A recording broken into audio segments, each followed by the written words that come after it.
Hello, good morning. Here we go again with our questionnaire with Mr. Ejaz. So, sir, we have some more questions with you. Yes, sure, sir. Most welcome, most welcome. Yes. So, let's begin with our question number one.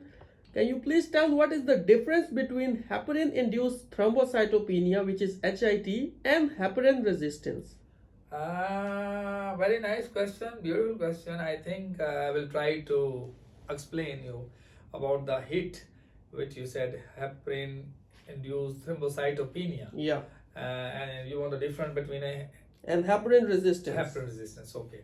So first we'll talk about the heparin induced thrombocytopenia. All right. Heparin induced thrombocytopenia is the situation where heparin itself generate antibodies and it start destructing the platelets of the blood, and the platelets coming down and there is a chance of bleeding, especially in a cardiopulmonary bypass. When you want to do a bypass surgery, the patients, those who having the HIT like a heparin induced thrombocytopenia, there is a massive chance of coagulopathy, and it was a challenging job for the perfusionist and even the cardiac surgery team to manage the patient who's having HIT issues. On the other hand, you just mentioned or talk about the heparin resistance. So yeah. heparin resistance means the shortage of antithrombin 3 factor in the blood.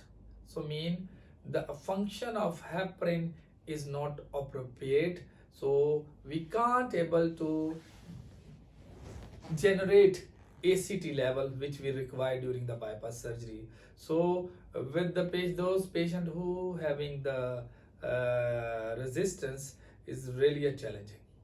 All right. So we have a second question more for you. And this way, I want to ask you that can we do bypass surgery while patient having heparin resistance?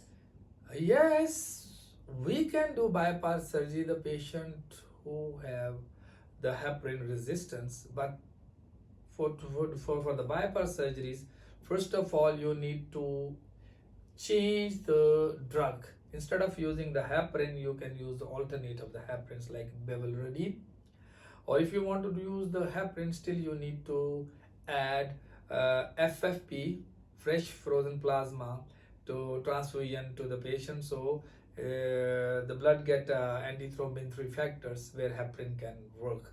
So the best is to use the alternate drugs called bevelrodine instead of the heparin. Yes, we can. It's possible. Bypass is possible. All right, all right. So heparin is reversible? Yes, heparin is reversible. Heparin reversible dose is protamine sulfate.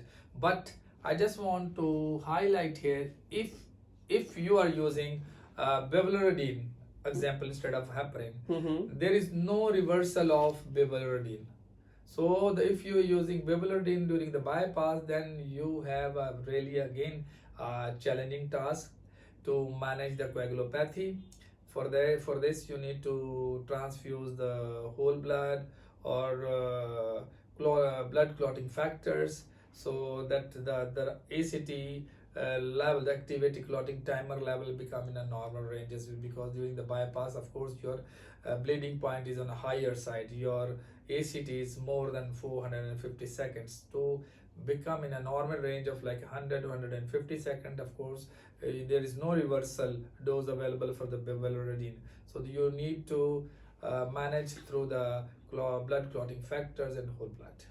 Thank you. Thank you for guiding us about regarding the heparin-induced thrombocytopenia and heparin resistance. Have a good day. Thank you. Thank you. Have a good day. God bless you. Bye-bye.